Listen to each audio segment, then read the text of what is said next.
샬롬, 2022년 12월 22일 목요일입니다. 기도하겠습니다. 주님, 오늘도 말씀으로 이 하루를 열게 하심을 감사드립니다. 주님, 오늘도 헛된 것에 욕심내지 않게 하시고 요행을 바라며 게으르지 않게 하시며 주님이 주신 만큼에 기뻐하며 감사하게 하옵소서. 그러나 주님이 주실 것들에 대해 꿈꾸게 하시며 그 꿈이 하늘에는 영광이요 땅에는 평화가 되게 하옵소서. 예수님의 이름으로 기도드립니다. 아멘. 오늘의 말씀은 룻기 3장입니다. 룻의 시어머니 나오미가 그에게 이르되 내 딸아 내가 너를 위하여 안식할 곳을 구하여 너를 복되게 하여야 하지 않겠느냐. 내가 함께하던 하녀들을 둔 보아스는 우리의 친족이 아니냐. 보라 그가 오늘 밤에 타작마당에서 보리를 까불리라. 그런즉 너는 목욕하고 기름을 바르고 의복을 입고 타작마당에 내려가서 그 사람이 먹고 마시기를 다 하기까지는 그에게 보이지 말고 그가 누울 때에 너는 그가 눕는 곳을 알았다가 들어가서 그의 발치 이불을 들고 거기 누우라. 그가 네 할 일을 내게 알게 하리라 하니 룻이 시어머니에게 이르되 어머니의 말씀대로 내가 다 행하리이다 하니라. 그가 타작마당으로 내려가서 시어머니의 명령대로 다 하니라. 보아스가 먹고 마시고 마음이 즐거워 가서 곡식 단 더미의 끝에 눕는지라. 룻이 가만히 가서 그의 발치 이불을 들고 거기 누웠더라. 밤중에 그가 놀라 몸을 돌이켜 본즉 한 여인이 자기 발치에 누워 있는지라. 이르되 네가 누구냐 하니 대답하되 나는 당신의 여종 룻이오니 당신의 옷자락을 펴 당신의 여종을 덮으소서. 이는 당신이 기업을 물을 자가 됨이니이다 하니 그가 이르되 내 딸아 여호와께서 내게 복 주시기를 원하노라. 내가 가난하건 부하건 젊은 자를 따르지 아니하였으니 내가 베푼 인애가 처음보다 나중이 더하도다. 그리고 이제 내 딸아 두려워하지 말라. 내가 내 말대로 내게 다 행하리라. 내가 현숙한 여자인 줄을 나의 성읍 백성이 다 아느니라.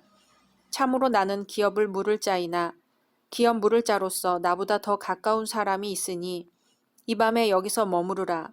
아침에 그가 기업 물을 자의 책임을 내게 이행하려 하면 좋으니 그가 그 기업 물을 자의 책임을 행할 것이니라.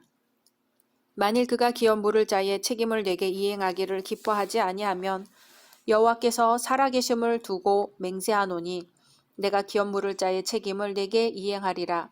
아침까지 누워 있을지니라 하는지라. 룻이 새벽까지 그의 발치에 누웠다가 사람이 서로 알아보기 어려울 때에 일어났으니 보아스가 말하기를 여인이 타작마당에 들어온 것을 사람이 알지 못하여야 할 것이라 하였음이라.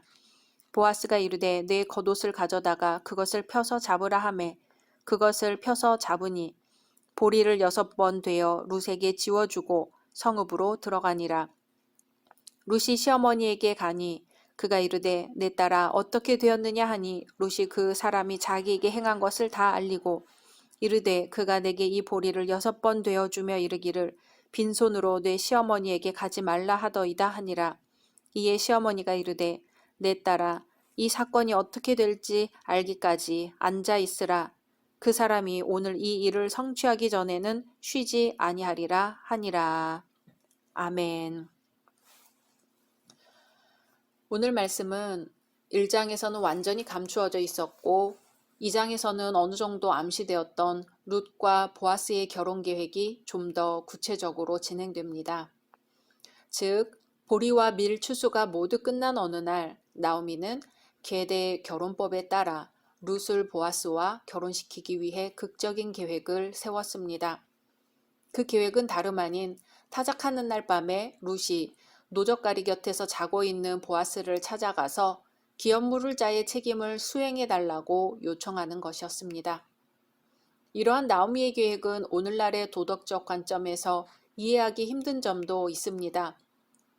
그러나 당시 이스라엘의 고엘 제도, 즉 기업 무르는 관습을 고려해 볼 때 이상할 것이 없습니다.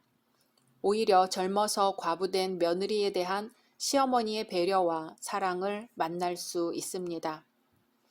1절에서 5절은 나오미가 룻과 보아스가 결혼할 수 있도록 구체적인 계획을 세우는 장면입니다. 그 계획은 룻이 옷을 단정히 입고 타작마당으로 나아가 숨어 있다가 추수를 모두 마친 후 보아스가 잠자리에 들 때 아무도 모르게 그의 발치에 누우라는 것이었습니다. 그러나 나오미는 룻에게 만일 그렇게 하기만 하면 보아스가 그녀에게 해야 할 일을 가르쳐 줄 것이라는 말 외에 룻이 실제로 어떻게 말하고 행동해야 할 것인가에 대해서는 언급하지 않았습니다. 그럼에도 불구하고 룻은 한마디 의의도 달지 않고 시어머니의 모든 말에 순종하겠다고 대답하였습니다. 우리는 여기서 룻의 아름다운 순종을 볼 수 있습니다. 사실 룻은 나오미의 계획을 수행함에 있어서 어려움이 생길 수 있지요. 첫째는 룻이 이방 모압 여인으로서 히브리 사회에 이주한 지 얼마 되지 않았기에 그 나라 풍속에 익숙하지 않다는 점입니다. 그런 룻이 한밤중 히브리 남자를 만난다는 사실은 그리 쉬운 일이 아닙니다. 둘째는 룻과 보아스는 사회적인 신분에서도 많은 차이가 있다는 것입니다. 룻은 소외된 계층의 하나인 가난한 과부이지만 보아스는 그 지방의 상류 계층의 인물입니다. 그리고 룻은 매우 가난했지만 보아스는 유력한 부자였습니다. 이러한 현실적 상황을 살펴볼 때 룻은 자신의 어려운 처지를 생각하기보다 먼저 시어머니 나오미의 말에 순종했습니다. 이러한 자세는 누구보다 우리 성도들에게 요구됩니다. 왜냐하면 하나님의 지혜는 하늘보다도 높고 바다보다 깊어서 종종 인간이 이해하지 못할 때가 많기 때문입니다. 그런 때 룻처럼 묵묵히 순종한다면 하나님의 오묘하신 섭리와 은혜를 체험할 수 있을 것입니다. 6절에서 13절은 나오미의 말대로 순종하여 발치 근처에 누워있는 룻을 발견한 보아스가 룻과 대화를 나누는 장면입니다. 그런데 그 대화 내용은 다름 아닌 율법에 언급되어 있는 고엘 제도에 관한 것이었습니다. 즉 룻은 율법의 규정임과 동시에 이스라엘 관습인 기업 무르는 제도에 따라 기업 물을 의무가 있는 보아스에게 정중히 청혼하였고 보아스는 적법한 절차를 거쳐 반드시 그 의무를 수행하겠다고 대답했습니다. 보아스는 성중에서 유력한 자이지만 가난한 과부된 친척을 멸시하지 않고 오히려 룻의 어려움을 해결해 주려고 했습니다. 그리고 룻은 보아스의 말처럼 철저하게 자신을 희생하며 시어머니와 하나님을 따르는 현숙한 여인이었습니다. 이러한 사실을 볼 때 하나님께서는 하나님의 구속사를 이루어 가시기 위해 보아스와 룻처럼 신앙 인격으로 잘 준비된 사람을 사용하심을 알 수 있습니다. 14절에서 18절은 룻이 시어머니에게 자초지종을 보고하는 장면입니다. 룻은 간밤에 보아스와 대화를 끝내고 보아스가 준 보리를 가지고 아무도 알아차리지 못하도록 새벽녘에 급히 집으로 돌아왔습니다. 그리고 있었던 일을 어머니에게 보고하는 거지요. 그러자 나오미는 이미 일이 어떻게 전개되리라는 것을 짐작하고 룻에게 주의를 주면서 집에 잠잠히 있으라고 당부합니다. 이처럼 나오미는 모든 일을 자신의 계획대로 진행시키되 조금도 서두르지 않는 자세를 보입니다. 룻은 젊기 때문에 모든 일이 잘 되어 간다고 판단될 때 뜻하지 않은 실수를 저지를 수 있었습니다. 그러나 오랜 경륜을 통해 이러한 실수를 잘 알고 있는 나오미는 룻에게 일이 끝날 때까지 그 결과를 참고 기다리라고 충고했던 것입니다. 사실 사람이 아무리 최선을 다하여 계획할지라도 그 일을 이루시는 분은 하나님이십니다. 사람이 일의 결과까지도 자신이 좌우할 수 있다고 장담한다면 이보다 더 비신앙적인 것은 없을 것입니다. 그러므로 성도들이 오래 참고 기다리는 것은 범사에 하나님을 인정하는 참된 신앙이라고 할 수 있습니다. 한편 보아스를 볼까요? 13절에 이 밤에 여기서 머무르라. 아침에 그가 기업 물을 자의 책임을 내게 이행하려 하면 좋으니 그가 그 기업 물을 자의 책임을 행할 것이니라. 만일 그가 기업 물을 자의 책임을 내게 이행코자 아니하면 하나 여호와의 사심으로 맹세하노니 내가 기업 물을 자의 책임을 내게 행하리라. 아침까지 누울지니라. 아멘. 집안을 일으키고 이어가야 할 의무가 있는 이들에게 없어서는 안 될 것이 책임감인데 보아스에게는 그 책임감이 분명히 있었습니다. 책임감이라는 말의 어원을 살펴보면 응답이라는 뜻이 담겨 있습니다. 책임감이란 응답하기 위해 열려있는 자세라고 볼 수도 있겠지요. 누군가 부르는데도 응답하지 않는다면 그건 마음이 여전히 닫혀있기 때문입니다. 안창호 선생은 책임감이 있는 이는 역사의 주인이요 책임감이 없는 이는 역사의 객이다 했습니다. 막스 베버는 책임과 권위는 동전의 양면과 같다. 권위가 없는 책임이란 있을 수 없으며 책임이 따르지 않는 권위도 있을 수 없다. 이렇게 말했습니다.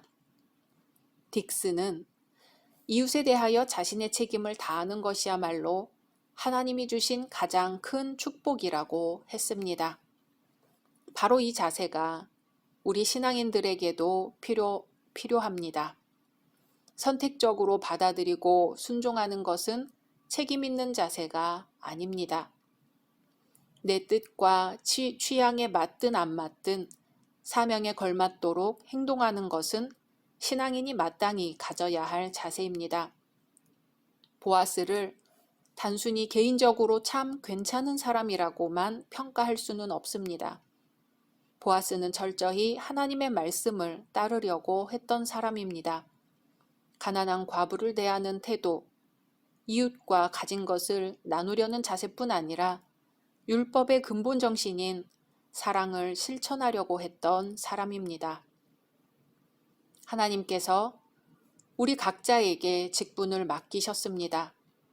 그리고 사명을 주셨습니다. 사명을 감당하는 데 필요한 것은 나 자신의 능력이 아니라 주님의 말씀에 따르려는 순종뿐입니다. 마음을 열어 응답하려고 할 때 감당할 능력 또한 허락해 주십니다. 하나님이 인간의 몸을 입고 이 땅에 오셨습니다. 가장 고귀하신 분이 가장 낮은 곳에 오시기까지 순종하셨습니다. 예수님의 응답은 온 생명을 살리시고 온 세상의 소망이 되었습니다. 그리고 이제는 우리를 부르십니다. 각자 말씀 묵상하신 후 주기도문으로 마치겠습니다.